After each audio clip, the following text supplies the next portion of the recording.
because there will definitely be time you want to talk to the other person They're and they're not picking up or they're not available, and at times you can just get anxious. Why are you not picking my call? I don't know if that happens a lot. So I mean that will happen. I mean it's part of it. Or you see my missed call and you didn't call me back. You didn't tell me that I'm busy. Can we talk later? Okay. Being focused. You have to be focused because when you have long distance relationship, there will be distractions here and there. There will still be some ladies who yes, temptation. I say I mean they don't know anybody maybe because they can't see anybody.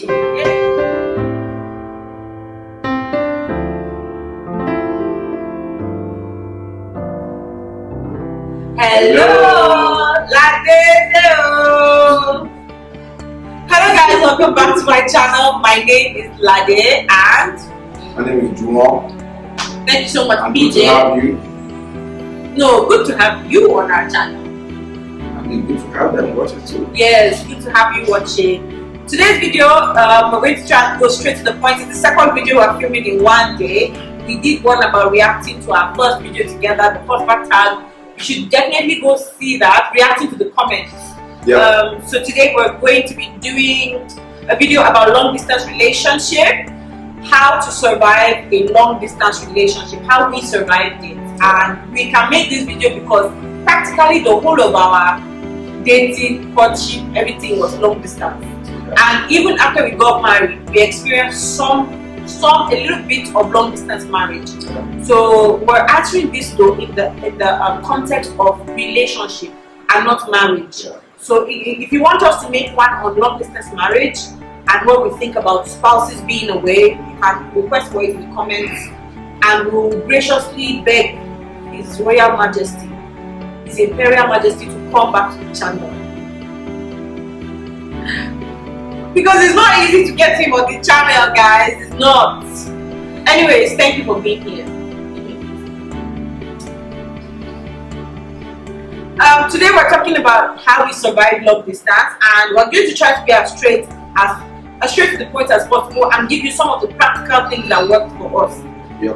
So you want to go first? What's something that worked for you? The first thing I'll be talking about is understanding. I think that's the bedrock of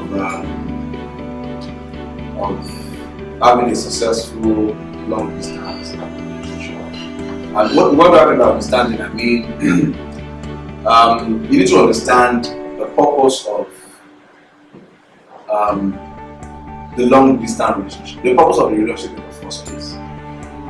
Because if the relationship is a serious relationship, and I think it's something that is worth waiting for. It's something that is worth doing. That's one. Number two is the purpose or the importance of the reason for the long distance. That's deep. Yeah. Okay. So, for instance, why are you away? Why are you apart? From understand the reason why you are apart. Understanding is everything. Even the Bible says that in all you're getting, get understanding. So you need to understand. Number one, what's the purpose of the relationship? Where is the relationship heading to? People just get into a relationship that is not heading anywhere. It's not defined. So, and that's why their commitment to is not defined. So you need to understand the purpose of the relationship. Where is this going? Number two, you need to understand the purpose of the long distance, the importance of the long distance. Why are we having? That's like why we are apart. Yeah, why we are apart. Is it something that is worth it? Is it something that is for the future, or is it something that's just to maybe for present personal gain or is it for collective? Is it for us? Yeah. So, for instance, I think in our own case, she was abroad and she was in school, and of course I'm here. So working. So you couldn't leave your work to come and join me in school. I couldn't leave my school to come and join me in my work. Of course, I'm very going to join myself. No need.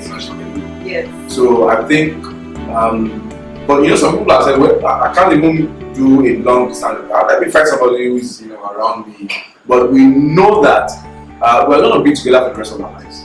So giving up a few years of relationship apart is not difficult to do. I mean, when you look at the days, you compare it to the future, yeah. So you understand the purpose of the relationship, the purpose of long distance, and I think lastly, you also have to understand the sacrifice you are putting into it, because one of the things that makes love stronger and makes relationship meaningful is the amount of sacrifice you put into it.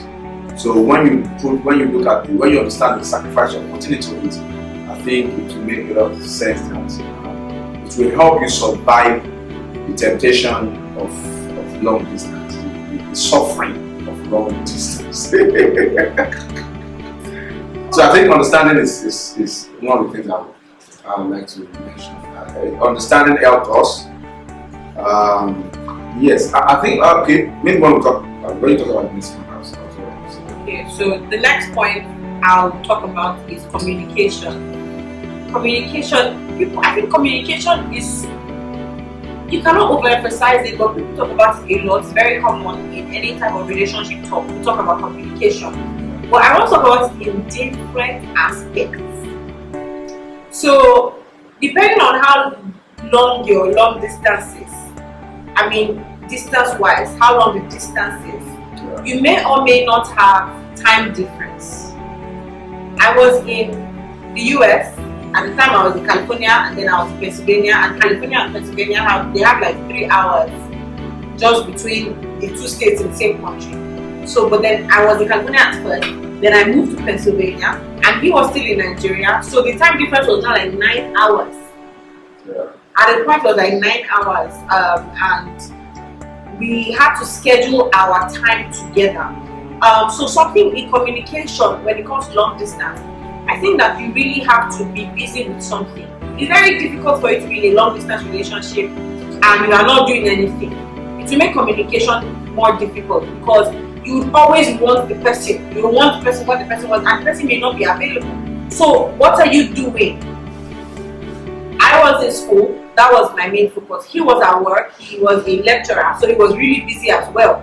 Although he would, he made a lot of sacrifices and he would make out time, But what are you doing outside the fact that you need to communicate? Because if all that matters when we talk about communication is like, I want to talk, you have to be understanding. You have to know that that person is not always available. So you need to figure out when during the day are we able to talk.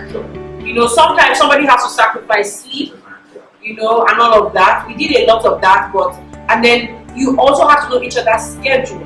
If you know your schedule, then you know that this is when, I think I just used to, I didn't like telling you every time, so I used to just send you my class schedule. I think we didn't have any connection problem because it still boils to understanding.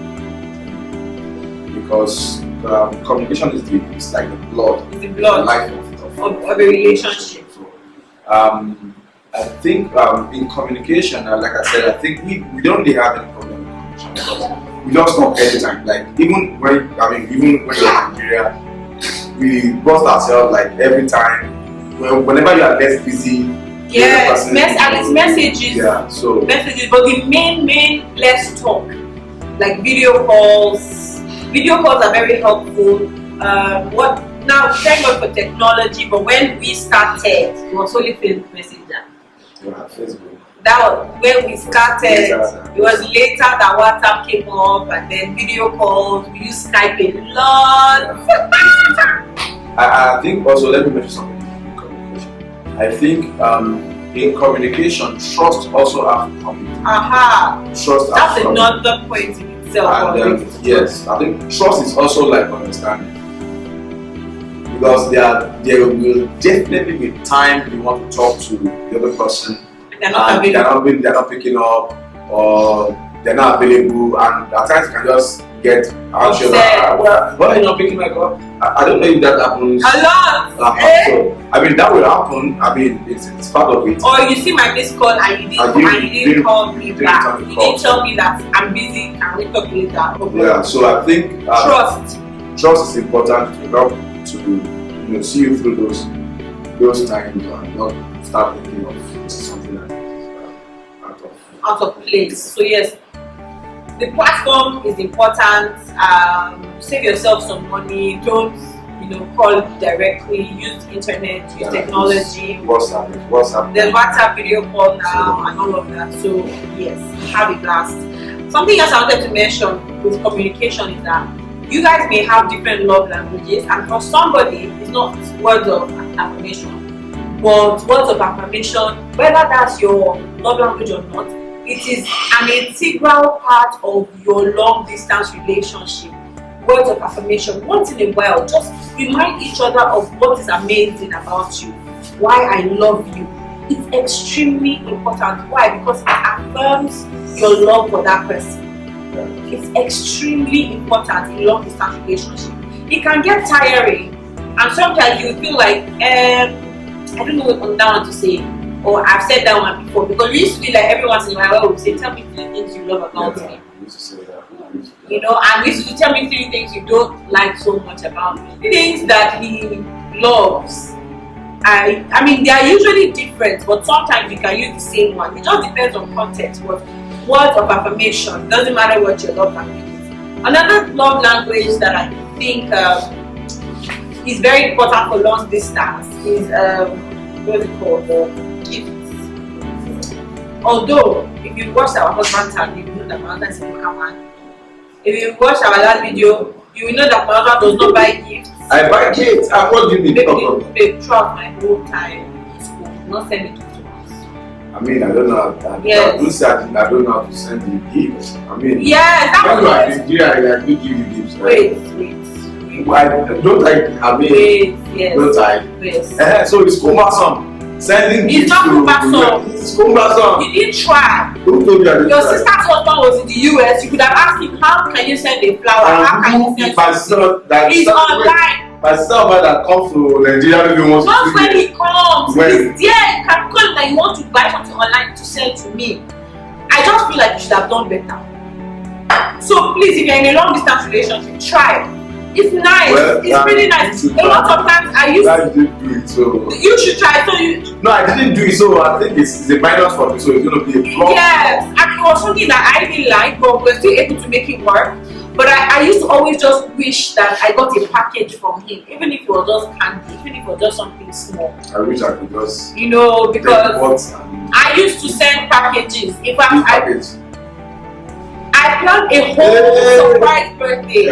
That's all now. When you come. I planned a whole surprise birthday from the US. Like I was even in New York that time.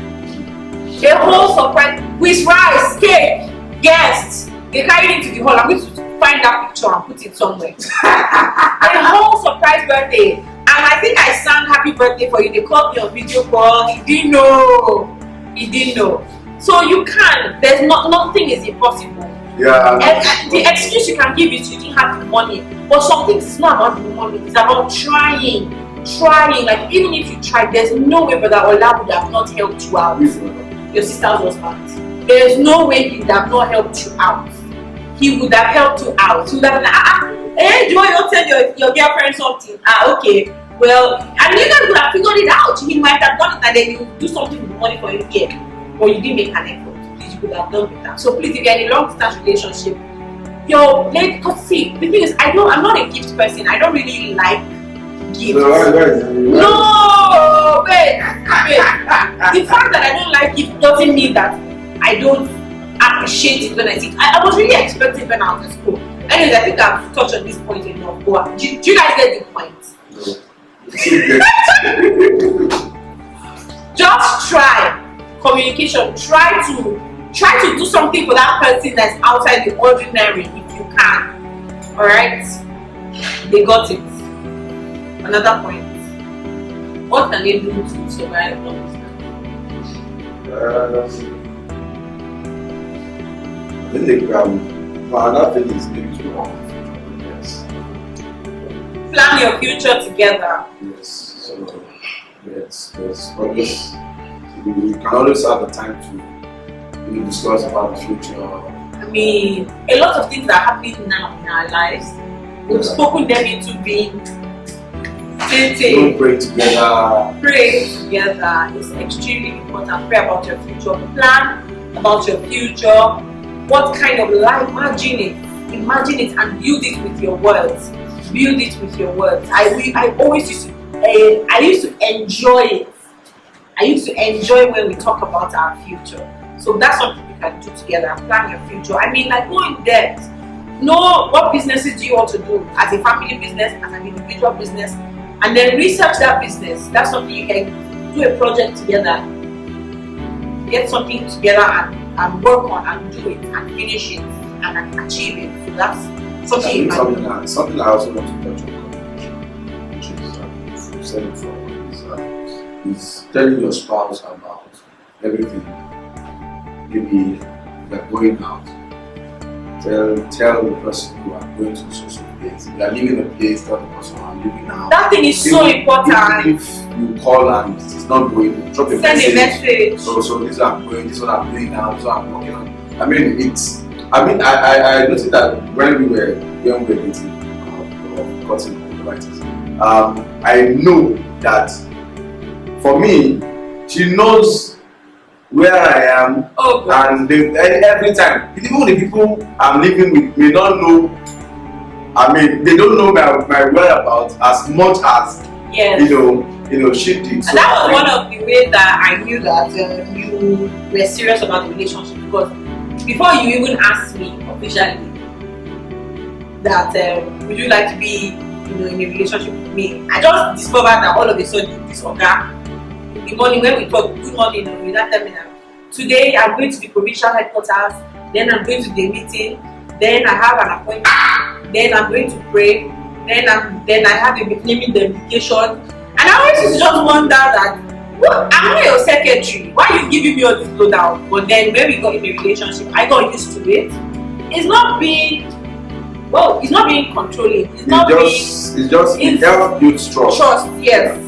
I mean, we used to do it so much that sometimes I will even send pictures of what I'm doing, where you guys can be communicating. You're not there, and he knows exactly what's happening. Like, and it doesn't give room to